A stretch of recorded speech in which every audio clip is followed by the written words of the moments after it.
소중한 나.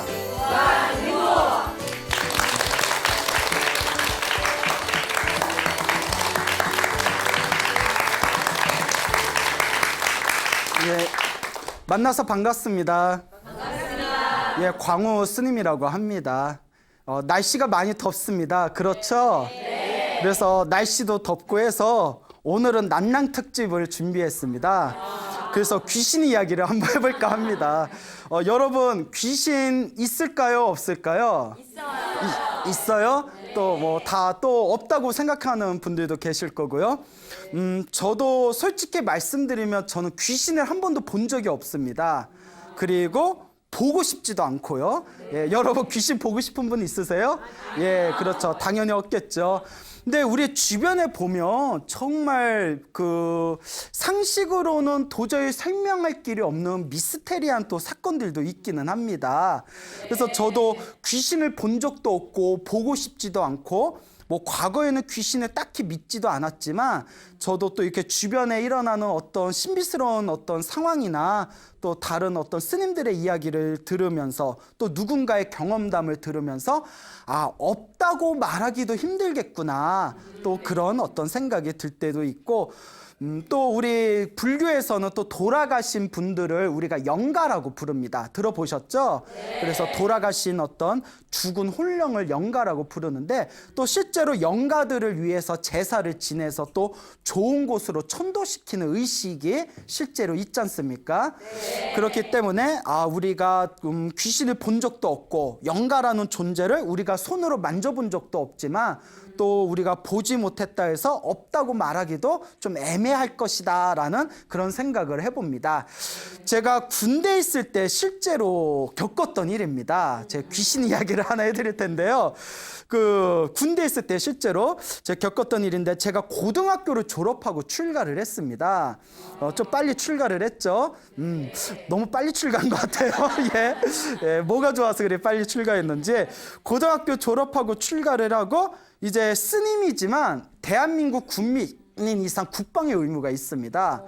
그래서 출가를 하고 이제 좀 몇 년 지나서 제가 이제 군대 입대를 하게 됩니다. 간혹 스님도 군대 가요? 이런 얘기 하시는데 뭐 스님은 뭐 주민등록증 없나요? 군대 가야죠. 군대에 갔는데 제가 이제 사병으로 생활을 했어요. 그리고 강원도에 있는 그 부대에서 군 생활을 했는데 강원도에 있는 군부대에 있는 군법당에서 군종병을 했습니다. 이제 군법당을 관리하는 그런 활동을 했는데요. 그러니까 이제 스님이었으니까 자연스럽게 이제 군법당 관리하는 군종병이 되었죠. 이제 군종병으로 이렇게 생활을 하고 있었는데 저희 군법당을 관리해 주시는 원사님이 계셨어요. 그 뭐 군대 갔다 오신 분들은 원사라는 계급 아시죠? 근데 이제 우리 여성분들은 잘 모르실 것 같은데 무조건 예 하고 보내요. 예? 가만히 보면 습관이야, 습관. 자, 원사님이라고 굉장히 높은 부사관에서 굉장히 가장 높은 계급이 있습니다. 이 원사님께서 그 불심이 깊으시고 법당의 일을 항상 솔선수범해 주시고 그리고 법당 일을 아주 크고 작은 대소사를 챙겨주시던 원사님이 계셨는데 어느 날이었어요. 오전에 원사님께서 불이 나게 법당에 오시더니 저를 급하게 찾으시더라고요. 그래서 왜 그러십니까 원사님? 딱 이랬더니 어제 난리가 났다는 거예요. 왜 그러십니까? 했더니 당신이 따님이 있는데 당신 딸이 서울에서 직장 생활을 합니다. 서울에서 직장 생활을 하다가 이제 휴일이 돼가지고 저녁에 퇴근을 해서 남자친구랑 함께 이제 뭐 내일 모레 며칠 휴일을 잡아놓고 밤 늦게 강원도로 이렇게 오고 있는 길이었대요. 남자친구랑 이제 부모님한테 소개도 할 겸. 근데 남자친구하고 같이 이제 강원도로 늦은 밤에 올라오는 길이었는데 이제 길에 오고 있는데 그 타고 오던 차가 얼마 전에 새로 구입한 중고차였대요. 중고차였는데 이러다 중고차가 떨어질까 걱정이네요. 중고차를 타고 이렇게 오는데 옆에 이제 자기가 딸이 운전하고 있었고 옆에 이제 남자친구가 이렇게 졸고 있었대요. 이렇게 꾸벅꾸벅 졸고 있었는데 이렇게 밤늦게 이렇게 강원도로 싹 길을 이제 중고차를 타고 하염없이 이제 홀로 길을 쫙 미끄러지듯이 가는데 뒤가 싸더래요. 뒤통수가. 시작도 안 했어요. 왜 그래? 왜 오버야? 시작도 안 했는데 왜 그래? 예? 시작도 안 했어요. 예. 자, 이제 그 뒤통수가 싸하더래요. 놀래가지고 왜 이렇게 약한 모습? 그래서 뒤통수가 싸해서 왜 이러지? 왜 이러지? 그래서 뭐 이렇게 좀 에어컨 틀어놓은 것처럼 싸해가지고 느낌이 있어서 이렇게 뒤를 이렇게 쳐다보는데 아무것도 없더래요. 왜 느낌인가? 내가 피곤해서 그런가? 계속 운전했는데 또 뒤통수가 꽤 싸하더래요. 목덜미가 싸해서 왜 이러자고 백미러를 딱 봤는데 뒤에 웬 젊은 여자가 옆에 있는 창문을 이렇게 멍하니 이렇게 밖에 있는 창문을 쳐다보면서 앉아 있더래요. 놀래가지고 여러분들 같으면 그냥 급정거했을 거 아니에요. 그래도 군인의 딸이잖아요. 딱 침착하게 뒤를 싹 쳐다봤대요. 아무것도 없더래요. 또 운전을 하다가 얼마나 막 심장이 막 벌렁벌렁거리는 거죠. 뭐 대단해요. 근데 역시 유전자가 중요해요. 유전자가 군인의 딸이잖아요. 다시 백미러를 봤는데 그 여자가 하염없이 그 밖에 창문을 쳐다보면서 앉아 있더랍니다. 그래서 순간 이런 생각이 들더래요. 내 옆에 남자친구가 있으니까 남자친구를 깨워서 보라고 시켜야겠다. 남자친구 눈엔 안 보이고 내 눈에만 보면 내가 지금 굉장히 피곤해서 내가 뭔가 착각을 하거나 내가 무언가 좀 정신적으로 문제가 있나 보다. 만약에 내 눈에만 보이는 거면 내가 당장이라도 내가 좀 뭐 병원에 가서 상담을 받고 약이라도 저먹겠다. 딱 그렇게 마음을 정리를 했답니다. 되게 침착하죠. 그래서 딱 운전을 하면서 옆에 남자친구 꼈대요. 야야 일어나봐. 얼마나 화딱지가 나왔어요. 자기는 손이 부들부들 떨리는데 옆에서 들고 있을까. 그 남자친구 왜? 뭐 이렇게 일어나니까 뒤 좀 돌아봐 했더니 남자친구 뒤돌아봤는데 아무것도 없잖아요. 없어. 그러면 놀라지 말고 백미러 좀 한번 봐봐. 뭐 보여? 남자친구 백미러를 봤는데 이러는 거야. 여자가 앉아서 창밖을 보고 있다는 거야. 그러니까 자기 혼자만 보이는 게 아니라 남자친구하고 자기하고 똑같이 보이는 거예요. 그게 진짜잖아요. 그러니까 야 뒤에 아무것도 없지? 없어. 백미러는 보이지? 보여. 어떻게 생겼지? 지금 창밖을 보고 있지? 보여. 이러는 거예요. 그러니까 야 이거 진짠가 보다. 그러면 여러분들 같으면 그런 상황에서 계속 운전해요 못해요? 그러니까 그런데 독해. 예? 끝까지. 근데 고속도로에서 갑자기 멈추면 방법이 없잖아요. 그러니까 서로 입 딱 다물고 그냥 하염없이 앞만 보고 일단 집까지 왔대요. 집까지 딱 온 순간 차에서 내리자마자 집에 뛰쳐들어가서 긴장이 풀려버리니까 집안에 난리가 났다는 거예요. 저 차를 타니 못 타니 난리가 났다는 거예요. 그러니까 이거 어떻게 하면 좋겠냐. 이제 제가 밖에서 스님이었으니까 저도 이제 처음 겪는 일이고 이게 목매? 막 이러고 진짜요? 대박 막 이러고 그때 그러니까 이것도 사람이 복이 있어야 돼. 뭐가 있어야 된다고요? 복이 있어야 돼. 그때 하필이면 해인사에서 수행하고 계시던 선배 스님께서 제가 있던 군법당에 잠깐 놀러 오셨었거든요. 그때 그러니까 그분이 이제 좀 연륜이 있잖아요. 그러냐고. 혹시 무슨 영가가 그 차에 뭔가 인연 있는 영가가 거기 집착을 해서 붙어 있을 수도 있다고 자기가 해결해 주겠다고 이러는 거예요. 그러니까 사람이 복이 있으면 그게 좋은 사람을 만난다니까요. 그러니까 이 해인사 스님께서 선배 스님께서 놀러 오셨던 선배 스님께서 그 차를 법당으로 가져와라 했대요. 그래서 이제 법당으로 싹 가져오니까 스님이 이렇게 이제 가사장삼을 딱 입고 요령 하나 딱 들고 연불책 하나 딱 들고 차 안에 딱 들어가시는 거예요. 차에 딱 앉으셔서 요령을 흔드시면서 그때 제가 옆에 이렇게 같이 있었거든요. 흔들면서 독경하고 연불을 한참을 해주셨어요. 네? 막 이렇게 독경해주고 연불해주고 다 해주면서 마지막에 이름 모를 영가여 정말 이 차 안에 있다면 부디 모든 미련과 집착을 벗어버리고 어서 좋은 데로 가십시오. 어서 좋은 곳, 부처님의 가피를 받아서 부디 좋은 곳으로 천도되어지다 하면서 이렇게 간절하게 한참 동안 기도를 올려줬어요. 기도를 올려주고 그 솔가지 있죠, 솔가지. 강원도니까 얼마나 많잖아요. 솔가지를 하나 따가지고 이렇게 이제 그릇에다가 물을 적셔서 차에도 막 뿌려줬어요. 차에도 촤촤 이렇게. 그래서 내가 스님한테 스님 이거 하는 거예요 하니까 아니야 그냥 보여주려고 하는 거야 막 이러면서 그러면서 너무 솔직한가? 그래서 그러니까 솔가지에 물을 촤 뿌린 뒤에 그러면서 이제 다 됐다고 하면서 그 스님 그때 금강경 테이프를 가지고 계셨어요. 요새 테이프 같은 거 잘 안 듣죠? 네. 그때 제가 군대 때니까 한 15년 전이었으니까 그때 금강경이라는 금강경 그 독경 테이프를 당신이 가지고 있는 걸 딱 꺼내가지고 그 원사님한테 주면서 차 운전할 때 무서우면 요걸 운전할 때마다 항상 틀어놓으라고. 요 금강경, 독경이 들리는 곳에는 절대 귀신들이 얼씬거릴 수가 없다고. 이걸 틀으라고 이걸 선물로 주셨어요. 그러니까 일단 마음이나마 이제 편안해지잖아요. 그래서 원사님이 아유 고맙다고 했는데 나중에 제가 그 안부를 여쭤보니까 그 차에서 우리가 독경해드리고 염불해드린 그 이후로 그 여자의 모습이 다시는 나타났다 나타나지 않았다. 예, 나타나지 않았다라고 합니다. 예, 이런 거 보면 정말 없다고도 말 못하겠죠. 만약에 혼자 봤으면 의심해 볼 만하죠. 만약에 혼자 눈에만 보면 아 요새 약이 좋으니까 먼저 의사에게 먼저 상담을 해라. 예? 진로는 의사에게, 약은 누구에게? 약사에게. 예. 뭐 헛것이 보이면 뭐 정신과 상담을 받아봐라 하겠는데 남자친구고 두 명이 동시에 보였다는 거예요.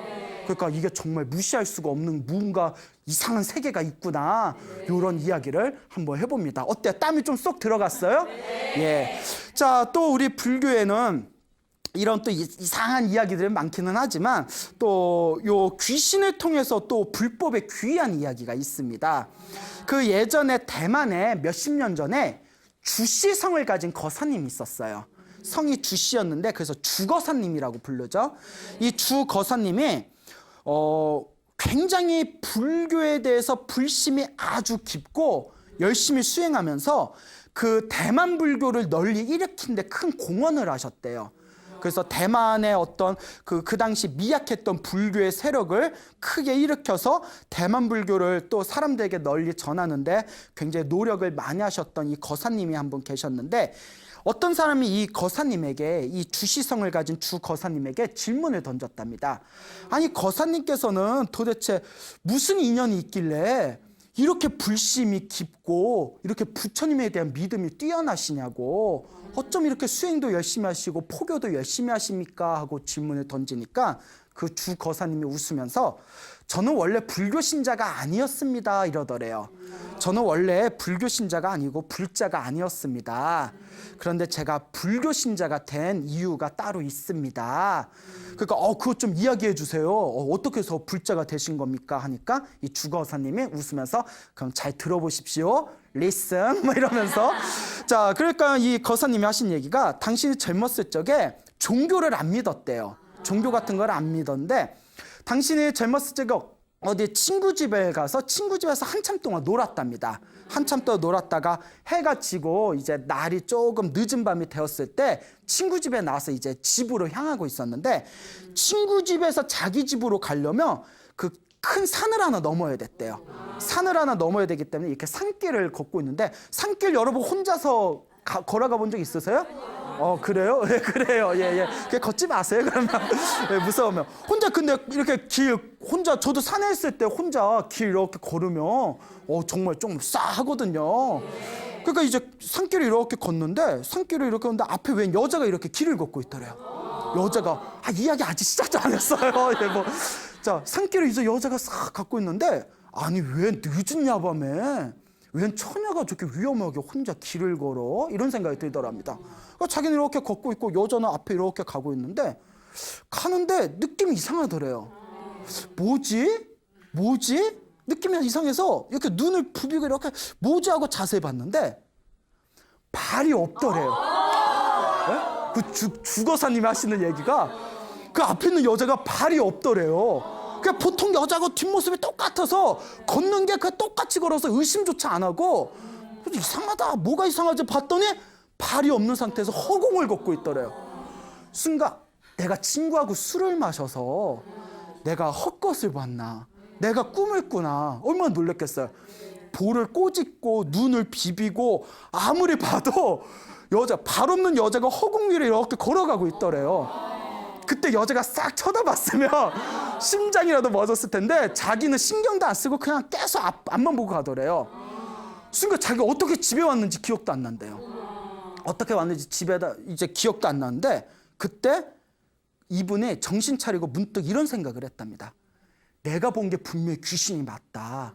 몇 번을 눈을 비비고 보고 또 봤는데도 발 없는 귀신이 그냥 허공을 이렇게 걸어가고 있는 걸 본 거예요. 순간 무슨 생각을 했냐면 이게 중요한 겁니다.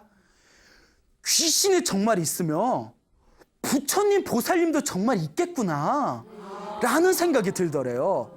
여태껏은 사람들이 절에 가서 부처님 도와주세요, 관세음 보살님 도와주세요, 그걸 보면 믿질 않았는데 귀신이 있으면 누구도 있겠구나, 불보살님도 있겠구나, 귀신이 있으니까 관세음 보살님도 있겠구나 하는 생각이 확신이 딱 들더랍니다. 그 뒤로 자기가 불법에 귀의하고 지극한 마음으로 이제 부처님께 기도하고 공부하고 수행을 하면서 자기의 불심이 이렇게 깊어졌다라는 이야기를 하셨다고 합니다. 그래서 우리 불교에서는 세상에서 가장 훌륭한 스승은 부처님의 가르침으로 인도해 준 분이 가장 훌륭한 스승이라고 합니다. 그러니까 그 주거사님한테는 그 귀신이 뭐가 되겠어요? 스승이 되는 겁니다. 그 귀신을 못 만났더라면 자기가 불법을 만났다 못 만났다? 못 만났다. 어쨌거나 그 귀신을 만나가지고 귀신이 있으니까 뭐도 있구나, 불보살님도 있구나 라는 확신이 들어서 불법에 귀의해서 이렇게 복과 선업과 공덕을 짓는 불자의 삶을 살아가게 되었으니 산길에서 만난 그 귀신이 나의 스승이었다, 그런 이야기를 하더랍니다. 이게 바로 귀신을 만나서 불법에 귀의하게 된 어느 거사님의 재미난 이야기가 되겠습니다. 여러분, 이제 우리 주변에 보면 빙의라는 이야기가 있어요. 들어보셨죠? 뭐 귀신한테 씌우면 뭐 빙의가 됐다, 뭐 귀신한테 뭐 접신됐다, 뭐 이런 표현 쓰지 않습니까? 뭐 그래서 뭐 무당들은 신병이 있다, 그래서 뭐 빙의, 뭐 접신 이런 표현을 쓰는데 실제로 절에서도 뭐 그런 빙의라든가 접신 때문에 가끔 상담받으러 오시는 분들이 제법 돼요.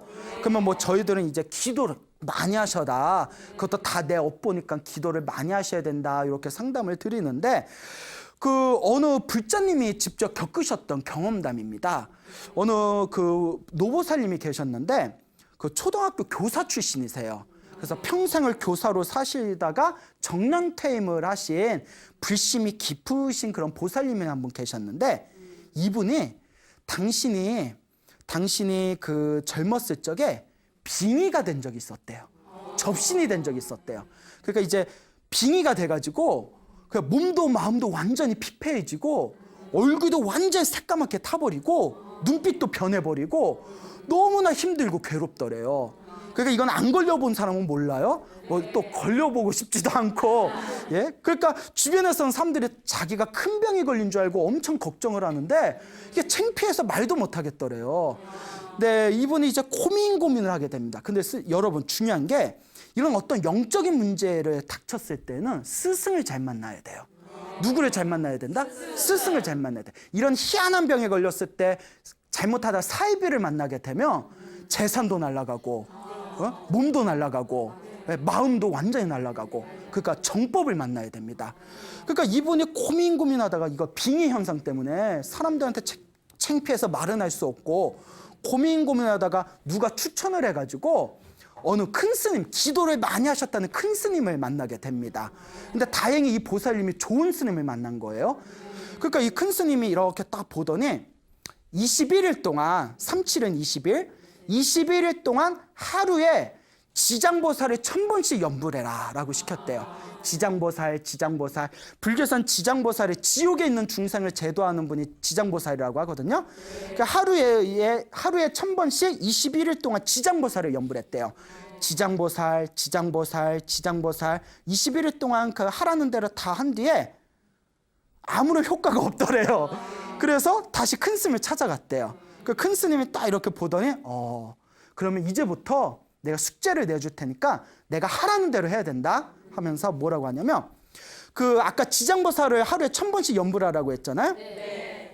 그 지장보살의 어떤 공덕과 가피에 대해서 이제 적혀 있는 경전이 우리 불교의 지장보살 본원경이라고 있어요.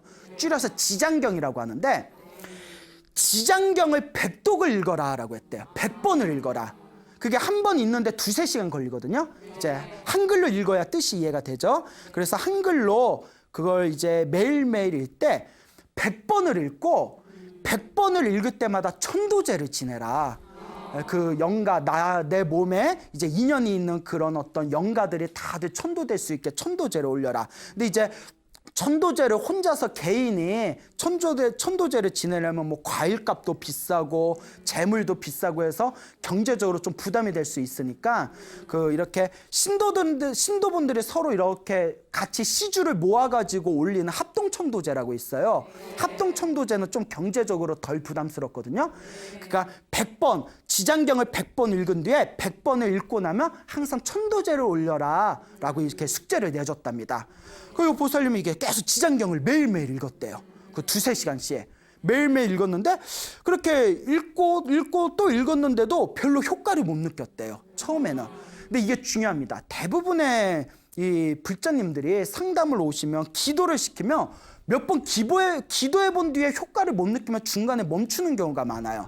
근데 여러분, 우리가 나무로 불을 지필 때 쉬지 않고 계속 지펴야, 되든 안 돼도 손가락에 까질 때까지 계속 지펴야 그 나무에서 불이 확 올라오지. 하다가 안 되네 하고 멈추고, 하다가 안 되네 하다 멈추면 불이 붙어요, 안 붙어요? 기도도 똑같아요. 계속 밀어붙여야 되거든요. 그래서 처음에는 막 100번 읽고 천도제 올리고, 여러분 매일 지장경을 하루에 2-3시간씩 매일 읽어서 100번 읽는 게 보통 쉬운 게 아니거든요.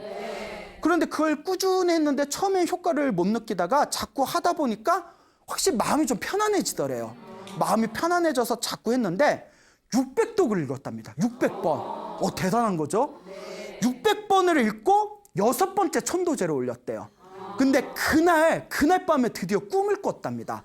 어떤 꿈을 꿨냐면 군인들이 나왔는데, 군인들이 희한한 게 하얀색 옷을 입고 있더래요. 뭐 해군인가? 예? 하얀색 옷을 입은 군인들이 기차를 타고 길을 떠나는데 그 기차가 끝이 없이 계속 기차가 줄지어서 멀리 떠나는 꿈을 꿨대요. 그래서 지장경을 600번을 읽고 6번째 천도제를 올린 뒤에 그 하얀색 옷을 입은 군인들이 기차를 타고 멀리 떠나는 꿈을 꾸고 나서 되게 좀 상태가 좋아졌대요. 좋아졌는데 완치는 안 됐더랍니다. 완치는 안 돼서, 그래서 여기서 큰 스님이 계속 멈추지 말고 더 해야 된다 해가지고 어쨌거나 계속 기도를 했답니다. 일단 마음은 많이 편안해지고 상태가 좀 좋아져서, 그래서 계속 기도를 하다가 드디어 3년 동안 지장경 1000번을 읽었대요. 여러분, 이게 지장경 1000번을 읽는 게 말이 쉬운 거지 일반인들은 평생 100번 읽은 분들도 드물어요. 그러니까 이분이 얼마나 간절했겠어요. 3년 동안 1000일 동안 1000번을 읽은 거예요. 그러니까 하루에 한 번은 꼬박꼬박 읽었다는 거죠. 그래서 1000번을 다 읽고 나서 이분이 이제 무슨 생각을 했냐면, 이제 지장경 기도 1000번 읽었으면 읽은 만큼 읽은 거잖아요. 지장경 기도는 여기서 이제 졸업하자라는 생각이 들더래요. 지장경 기도는 이제 졸업하고 이제 내가 수준을 높여서 법화경을 기도해야 되겠다라고 생각을 해서 지장경 1000번을 다 읽고 나서 마지막 10번째 천도제를 올렸대요. 10번째 천도제를 딱 올리면서 이제 마음속으로 이렇게 마음으로 기도를 올렸답니다. 어떤 기도를 올렸냐면, 나와 인연 있는 모든 영가들이시여, 이제 지장경 기도는 제가 여기서 졸업하겠습니다. 회양하겠습니다. 이제 이게 마지막 제가 올리는 천도제니까 어서 좋은 데로 다들 가십시오. 부디 좋은 데로 이제 천도되십시오 하고 간절하게 기도를 올렸대요. 그리고 이제 이분이 지장경 1000번을 읽고 천도제 10번을 올린 이제 이 마지막 회양을 조계사 대웅전에서 하기로 했답니다. 그래서 이제 지장경 1000번을 읽었고, 자기가 처음에 다녔던 절에서 합동천도제도 10번을 다 올린 뒤에 이제 조계사 대웅전에 가서 조계사 대웅전에서 마지막 지장경을 이렇게 읽었대요. 마지막 지장경을 이렇게 읽고 이제 오늘로 이어서 지장경 기도는 완전히 제가 끝내겠습니다. 이렇게 마음으로 고하면서 지장경을 읽다가 갑자기 머리가 깨질 듯이 지끈지끈 아프더래요. 머리가 너무 심하게 아프면서 갑자기 몸이 달달달달달달 진동을 일으키더래요. 머리가 아프면서 막 진동을 일으키니까 얼마나 무서워요. 여러분, 갑자기 기도하고 있는데 막 머리가 막 망치로 깨질 듯이 아프고 몸이 막 달달달달달 진동 일으키면 여러분도 놀라지 않겠어요? 그 법당에서 자기가 조계사 대웅전에서 몸이 달달달달달 떨리면서 머리가 너무 아파서 너무 무서운 마음에 그 조계사 대웅전에서 다 합장을 하면서 부처님 제발 도와주십시오. 부처님 제발 도와주십시오. 저에게 힘을 주십시오 하는 순간 갑자기 머리가 뻥 하고 터지는 느낌이 들더래요. 머리가 뻥 하고 터지는 느낌이 들면서 머리에서 뭐가 쑥 하고 빠져나는 느낌이 들어옵니다. 뭐가 정말 생생하게 뭐가 쑥 하고 빠져느끼는 느낌이 들면서 갑자기가 머리가 맑고 시원해지더래요. 그리고 그날 밤에 머리가 너무나 맑고 시원해지면서 그날 밤에 이제 집에 들어와서 숙면에 취했는데 그날 밤에 이제 꿈을 꿨답니다. 어떤 꿈을 꿨냐면 이렇게 큰 운동장이 있는데 운동장 입구에 수백 대의 관광버스가 있더래요. 네? 숫자를 다 헤아릴 수 없을 정도로 수백 대의 관광버스에 갑자기 운동장에서 숫자를 헤아릴 수 없는 엄청나게 많은 사람들이 우르르 나와가지고 그 수백 대 버스에 다 차더니 그 버스가 멀리 떠나는 꿈을 꿨대요. 그리고 잠에서 깼는데 그 뒤로 완벽하게 빙의가 완전히 사라져 버렸답니다. 예, 믿습니까 여러분?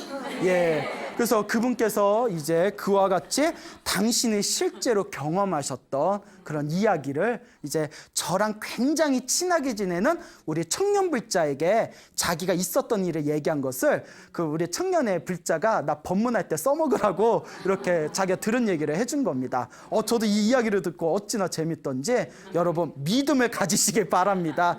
자, 이와 같이 우리의 삶에서 빙이라든가 접신이라는 게 정말 귀신이 일 수도 있고 혹은 귀신이 아니라 내 마음이 만들어낸 전생의 어떤 내가 지은 업보에 의한 일종의 정신적인 착란일 수도 있지만 그게 진짜 귀신이든 아니든 그냥 정신적인 병이든 중요한 것은 얼마든지 내 기도와 내 수행으로 그것을 극복할 수가 있다는 겁니다. 문제는 하나, 꾸준하게 해야 된다. 꾸준하게 해야 된다는 것을 명심하시기 바랍니다. 그 어느 젊은 불자가 있었대요. 젊은 불자가 있었는데 이 불자가 좀 정신분열증이 있었답니다. 그 정신분열증이 있어가지고 이 불자가 그 병원에서 약을 타 먹었대요. 이렇게 약을 타 먹으면서 이제 마음의 수양을 하려고 이렇게 절에 오고 이렇게 청년회에서 활동도 하던 젊은 불자가 있었는데 이 젊은 불자가 이렇게 약을 먹으면서 이 스님들한테 법문을 듣고 불교 공부를 해보니까 내가 이렇게 정신적으로 문제가 있는 거는 내 전생에 내가 지은 업본가 보다. 이 약을 먹은 것도 중요하지만 근원적으로 내 전생의 업보를 녹여야 되겠다라는 생각이 들어서 평소에 기도를 많이 했답니다. 이렇게 절도 많이 하고 기도도 많이 하고 일주일에 한 번씩 직장에 안 나가고 휴일날에는 그 주말에 이렇게 산에 있는 모 사찰에 가서 거기서 일주일에 한 번씩 막 2-3시간씩 막 기도도 올리고 했대요. 그냥 간절하게 그냥 기도를 올리면서 거룩하신 불보살님 전생에 제가 지은 죄업이 있다면 이 업보가 소멸되게 해주십시오. 저에게 바른 그런 어떤 가피를 내려주십시오 하고 하염없이 기도를 했는데 그렇게 열심히 기도를 한 지 한 2-3년이 지났을 때 어느 날 꿈을 꿨대요. 어느 날 꿈을 꿨는데 꿈에 처녀 귀신이 나타났대요. 그분 말씀에 의하면 처녀 귀신이 나타났는데 그 처녀 귀신이 나타났다는 얘기에서 제가 이렇게 질문을 던졌어요. 뭐라고 했냐면 예뻤어요? 이렇게 예? 그러니까 모르겠대요. 잘 기억이 안 난대요. 예? 아니 궁금하잖아요. 그래서 이제 처녀 귀신이 이렇게 나타났는데 그 처녀 귀신이 자기를 이렇게 노려보더래요. 하염없이 노려보더래요. 꿈에서 귀신 본 적 있나요? 꿈에서라도 무섭잖아요. 그래서 하염없이 노려봐가지고 왜 이렇게 나한테 이렇게 노려보지 하고 이렇게 이제 속으로 이렇게 두려워하고 있는데 그 처녀 귀신이 자기를 노려보더니 가까이 오면서 이렇게 얘기하더래요.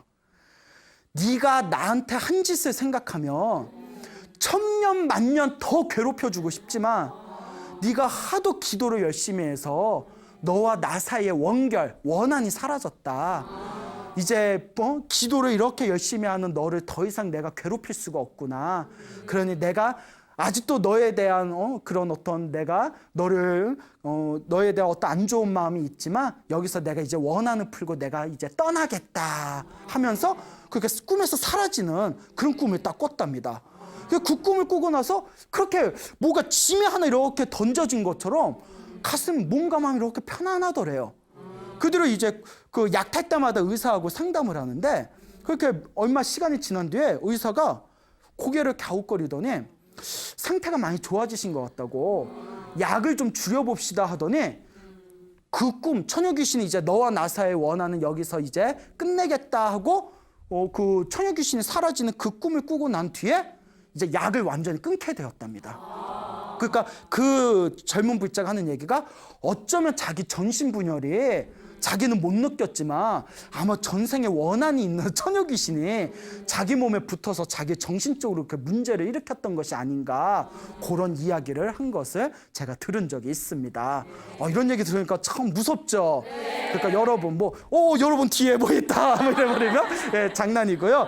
이와 같이 내 앞에 펼쳐진 어떤 육체적인 질병도 그렇고 정신적인 어떤 좋지 못한 현상들도 그런 드넓은 어떤 인과 업보의 법칙에서 보면 다 누가 지은 업보다? 내가 지은 업보구나라는 것을 명심하시기 바랍니다. 결국 우리 불자에게 주어진 내 어렵고 힘든 상황을 극복할 수 있는 가장 좋은 방법은 기도를 열심히 하는 거, 그리고 꾸준히 복을 짓는 거, 남을 위해서 복을 짓는 거, 그리고 마음을 잘 쓰는 거, 이 세 가지를 잘 갖추신다면 여러분들의 어떤 좋지 못한 에너지와 부정적인 업보들이 그렇게 조금씩 소멸하게 될 것이다, 믿음을 가지시기 바랍니다. 어느 젊은 불자님의 이야기인데요. 이 불자님이 어렸을 때부터 굉장히 불심이 깊은 집안에서 자랐다고 합니다. 불심이 깊은 집안에서 자라고, 그리고 이분께서 또 공무원 생활을 하셨대요. 그래서 어렸을 때부터 좀 남부럽지 않게 살았는데 결혼을 했는데 그 남편만 믿고 결혼했는데 시댁이 굉장히 이제 좀 잘 맞지를 않아가지고 고부 갈등이라고 하죠. 그래서 좀 극심한 스트레스에 좀 시달렸대요. 그리고 시댁하고 뭔가 좀 잘 맞지도 않고 남편 하나만 바라보고 사는데 남편도 좀 무뚝뚝하고, 그리고 또 이렇게 살아가면서 스트레스를 받는 상황에서 좀 안 좋은 어떤 일이 생겨가지고 갑자기 자기가 빙의가 돼버렸대요. 자기 말로는. 그것도 뭐 전생에 업보겠죠. 스트레스 받는다고 다 빙의 되는 건 아니잖아요. 갑자기 빙의가 확 돼버리니까 너무너무 힘들고 괴롭더래요. 너무너무 힘들고 괴로워서 막 도저히 자기 삶이 이루어지지가 않더래요. 그래가지고 그때 이제 갓난 아기가 있었는데 이 아기를 자기가 도저히 이제 어떻게 키울 수 있는 상황이 아니라서 또 아기가 둘이 있었대요. 아기를 친정 엄마한테 맡겨놓고 치료를 하러 다녔답니다. 근데 당연히 신병이라는 게 현대 의학으로는 고칠 수 있는 게 아니라지 않습니까? 병원에 갔더니 병원에서는 딱히 진단을 받아도 문제가 없다 그러고, 그리고 아무리 한의원에 가서 보약도 먹고 침도 맞아도 도저히 차도가 없고, 몸과 마음은 완전히 무너져 버리고 도저히 막 죽을 것 같더래요. 너무 힘들어가지고 친정 엄마가 아무래도 안 되겠다, 천도제를 지내보자 해가지고 천도제도 크게 지냈는데 또 효과를 전혀 보지를 못했대요. 그렇게 5년 동안 엄청나게 고생을 했답니다. 5년 동안 온갖 병원에 다녀보고 좋다는 약도 먹어보고 치료도 받아보고 천도제도 지내보고 해볼 수 있는 건 다 해봤는데도 5년 동안 효과를 얻지 못하고 나중에 눈이 돌아가 버렸대요. 눈이 돌아가서 이렇게 앞에는 사물이 잘 보이지도 않을 정도였대요. 그러니까 집안일도 안 되고, 그리고 더 이제 힘들고 괴로운 게 시댁에서는 자기 손가락질하고 남편도 그냥 나몰라라 해버리니까 가뜩이나 몸도 마음도 힘들어 죽겠는데 집안조차도 자기를 전혀 이해해주지 못하니까 스트레스가 쌓여서 또 화병까지 도져버렸대요. 그러니까 살아도 산 게 아니었답니다. 얼마나 힘들었겠어요. 그래서 몇 번이나 아파트에서 내가 뛰어내릴까 말까 그러니까 자살 충동을 일으킬 정도였답니다. 근데 이분께서 이제 너무나 힘든 그런 과정에서 그래도 이분이 전생에 자기가 부처님하고 인연이 있었는지 그래도 자기가 정법에 의지하고 싶은 마음에 그래도 어디 이상한 데 찾아가서 물어보지 않고 꾸준히 그래도 절에 다니면서 기도를 했답니다.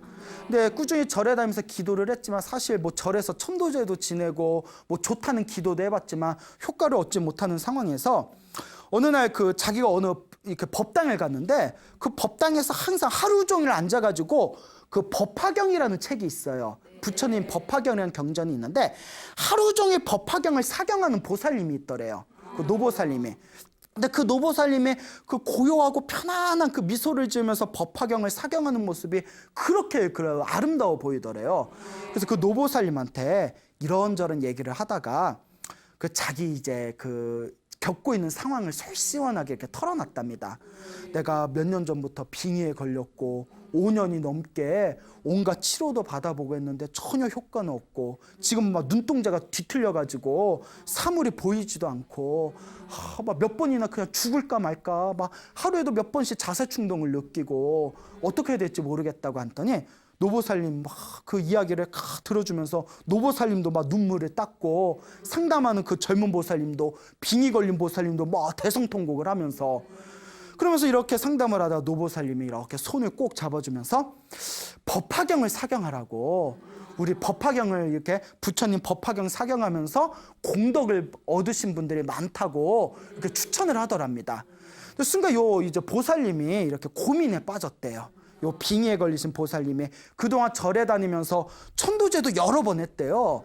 스님들이 천도제 좋다고 해서 여러 번 했는데 솔직히 효과도 별로 못 느꼈고 뭐 이런저런 기도를 했는데도 별로 효과를 못 느껴서 또 무슨 기도하라고 또 시키니까 아우 지겨워 뭐 이런 게 있지 않습니까?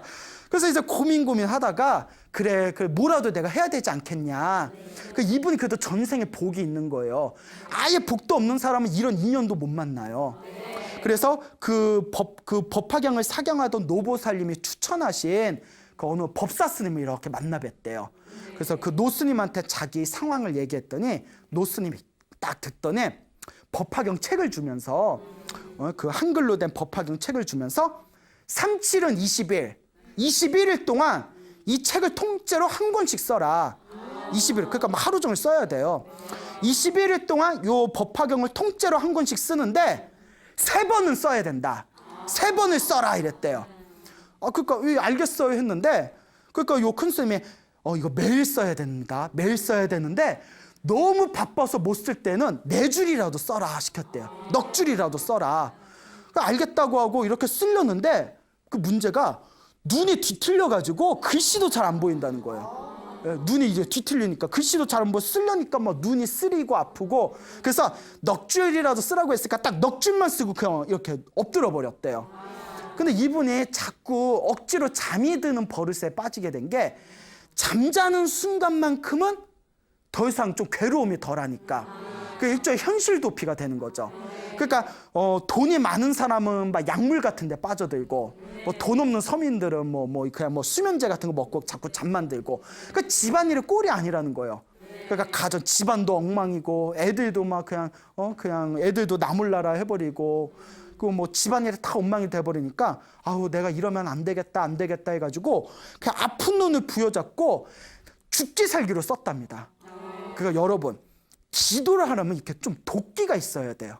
예? 아이고 기도 마음이 중요하지 뭐 이러면서 기도하다가 말다 하면 이게 밥도 죽도 안 돼. 물론 안 하는 것보단 낫지만 그래서 제 주변의 불자님들 중에 어떤 인생의 극한에 그렇게 다다랐을 때 기도로서 자신의 운명을 바꾼 분들의 이야기를 들어보면 정말 지독하게 기도하신 분들이거든요. 100일 동안 하루에 3,000배씩을 했다거나 하루에 연부를 3만 번씩 100일 동안 했다거나 금방 말한 법화경이나 법화경 같은 책을 엄청나게 몇백 권씩 썼다거나 금강경을 하루에 10번씩 20번씩 읽었다거나 이렇게 지독하게 기도하신 분들이 뭔가 엄청난 힘을 받더라고요. 그러니까 이분도 내가 그냥 죽기 살기로 지금 살아도 내가 산 게 아니다. 죽기 살기로 써보자 해가지고 억지로 3번을 겨우 썼대요. 3번을 억지로 썼는데 빙의가 치료되지는 않았지만 눈동자가 좀 돌아왔대요. 너무 신기하다. 눈동자가 돌아와서 이제 글씨가 좀 보이더랍니다. 눈동자가 돌아와서 글씨가 보여서 그래 이제 한번 내가 꾸준히 써보자 해가지고 계속 쓰는데 법화경을 이제 그 사경을 하시던 선배 되는 불자님이 그 자기가 빙의 때문에 법화경 쓴다는 얘기를 듣고 실은 나도 빙의가 있었는데 법화경을 12번을 쓰고 나서 빙의가 사라졌다. 그러니까 12번 한번 끝까지 써봐라. 그 말에 막 힘을 얻어가지고 계속 써서 그 21일 3주에 한 번꼴로 해가지고 12번을 결국 썼대요. 12번을 딱 쓴 순간 빙의가 났다 안 났다? 아직 안 났대요. 안 났대요. 안 났대요. 예, 뭐든지 이야기는 반전이 있어요. 그러니까 12번만 쓰면 날 줄 알았는데 12번 써도 안 나니까 이분 약간 시리에 빠졌대요. 왜? 그러면서 속으로 10년 동안 고생을 했는데 빙의 때문에 10년 가까이 고생을 했는데 12번 썼다고 나았겠냐. 그래서 내가 좀 더 해야 되겠다 해가지고 계속 썼답니다. 계속 써서 20번까지 썼대요. 또 20번까지 썼는데 대단한 거예요. 그래서 여러분들 나중에 혹시 기회가 돼서 써보면 알겠지만 한 번 쓰는 것도 힘들어요. 20번을 쓰고 나서 마음이 많이 편안해지고 상태가 좋아지긴 했는데 역시 효과를 못 봤대요. 그때 엄청난 슬럼프가 왔답니다. 써봤자 효과도 없는 것 같고, 큰 스님은 3번 쓰면 된다는데 3번 써도 효과 못 받고, 12번 쓰면 된다고 어느 보살님이 얘기했는데 12번 써도 효과 없고, 20번 쓰니까 마음은 편안해지고 상태는 좀 좋아졌는데 역시 완치는 안 되고, 슬럼프가 엄청나게 쓰나미같이 밀려와가지고 포기하는 상황이 왔대요. 그러다 여기서 포기하면 죽도 밥도 안 되는 거예요. 내가 이거 아니면 뭘 하겠냐, 할 것도 없는데 한번 계속 해보자고 이를 악물고 몇 번이나 중간에 펜을 놓고 싶은 그 마음을 억지로 부여잡고 30번을 썼답니다. 30번을 쓰는 순간 몸과 마음이 편안해지고 뭔가 자기 상태가 굉장히 좋아진 게 느껴졌대요.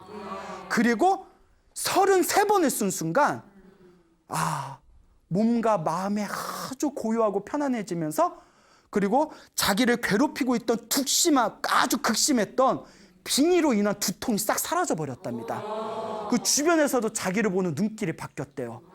뭔가 상태가 너무 좋아졌다고. 그때 33번을 딱 마치는 순간 확실한 어떤 효과를 보면서 그래, 진짜 이거다라는 확신을 가지고 쓰고 써서 50번을 채웠답니다. 여러분, 책 한 권을 50번 필사를 한 건 대단한 겁니다. 50번을 쓰고 나서 자신의 삶을 뒤돌아본 순간 빙의에서 완벽하게 치료가 됐답니다. 그리고 이분께서는 이제 더 이상 빙의를 치료하기 위해서, 접신을 치료하기 위해서 사경을 하는 것이 아니라 부처님의 은혜를 갖기 위해서, 자신의 수행을 위해서 지금은 108번을 쓰는 걸 목표로 지금도 사경을 하고 있다고 합니다. 자, 이와 같습니다. 여러분, 만약에 어떤 보이지 않는 영적인 혹은 정신적인 문제 때문에 고생하시는 분들이 있다면 단순하게 생각하십시오. 그것도 내가 전생에 지었던 나의 빚입니다. 전생에 지었던 나의 업보를 풀 수 있는 숙제는 하나밖에 없습니다. 여러분, 기도하고 복을 짓고 마음을 잘 쓰시기 바랍니다. 기도하고 또 기도하고 또 기도해서 여러분들의 업보가 소멸되고 여러분들의 업장이 진정으로 참회가 된다면 여러분들 삶에 새로운 아름다운 행복과 희망이 솟구치게 될 겁니다. 여러분 믿습니까? 네. 여러분 행복해지고 싶습니까? 네. 행복한 삶을 창조하고 싶습니까? 네. 복을 지으십시오. 선업을 지으십시오. 공덕을 쌓으십시오. 복과 선업과 공덕이 여러분들을 진정한 행복의 길로 이끌어 줄 것입니다. 오늘 여기서 마치겠습니다. 소중한 나 무한 행복.